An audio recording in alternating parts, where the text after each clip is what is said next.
इस वीडियो में मैं तुम्हें बताऊंगा कि ऐसा मर्द कैसे बने कि लोग उसे कम इग्नोर करें। तुमने कभी नोटिस करा है?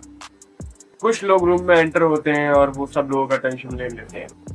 ना वो सबसे लाउड होते हैं, ना सबसे वो फनी होते हैं, ना वो सबसे ज्यादा बातें करते हैं। और कुछ लोग ऐसे भी होते हैं जो अटेंशन लेने की कोशिश करते हैं, और वही उनकी सबसे बड़ी मिस्टेक होती है, क्योंकि अटेंशन चेस करने वाले लोग यूजुअली या तो ज्यादा बोलेंगे या ज्यादा रिएक्ट करेंगे या ज्यादा अपने आप को एक्सप्लेन करते हैं। और जब कोई बंदा अटेंशन के लिए पुश करता है तो उसकी बस वैल्यू गिरती है और कुछ नहीं होता। ऐसे कौन से 4 तरीके हैं जिसे तुम फॉलो करोगे तो तुम्हें लोग कम इग्नोर करेंगे।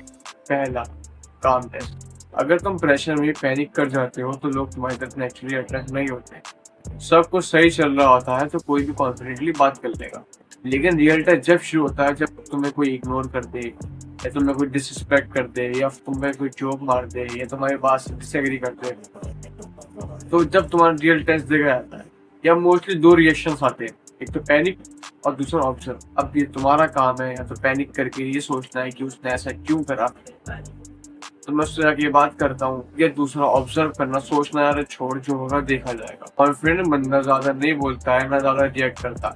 अब इसका ये मतलब नहीं कि काम बंदे इंट्रोवर्ट होते हैं।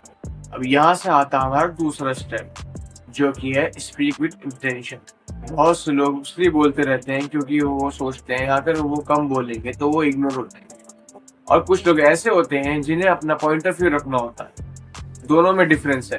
पहला, वो फोर्सफुली बातें करता है, और दूसरा, उससे अपना पॉइंट ऑफ व्यू रखना होता है। तो इसका ये मतलब नहीं कि तुम शांत हो जाओ, बोलो, लेकिन सिर्फ 80%। ना ज्यादा कोई ओवर एक्सप्लेन करो चीजों को, ना ज्यादा अपनी बातें ओवर शेयर करो। तीसरा, डोंट नीड एनीवन अप्रूवल। अगर तुम किसी के अप्रूवल पे डिपेंड हो जाते हो तो इसका सबसे बड़ा नुकसान ये है कि तुम अपनी पर्सनैलिटी सामने वाले के पर्सपेक्टिव से चेंज करते रहते हो। जैसे फॉर एग्जांपल, तुम्हारे दिमाग में कोई फनी जोक आया और तुमने सामने वाले को बताया, लेकिन उसने कोई रिएक्शन नहीं दिया, तो तुम अपने दिमाग में सोचने लगते हो कि इसने कोई रिएक्शन नहीं दिया, इसे कोई जोक फनी नहीं लगा, अब मैं कोई दूसरा जोक सुनाऊंगा जिससे वो इम्प्रेस हो जाएगा। अगर तुम सामने वाले की रिएक्शन या इमोशन पे डिपेंड हो जाते हो तो तुम्हें कॉन्स्टेंटली सेल्फ डाउट आने शुरू हो जाते हैं। सोचने लगते हो कि मैंने ही कुछ गलत बोला होगा। तो किसी को इम्प्रेस करने की कोशिश मत करो, जो तुम्हारा मन करे वो करो।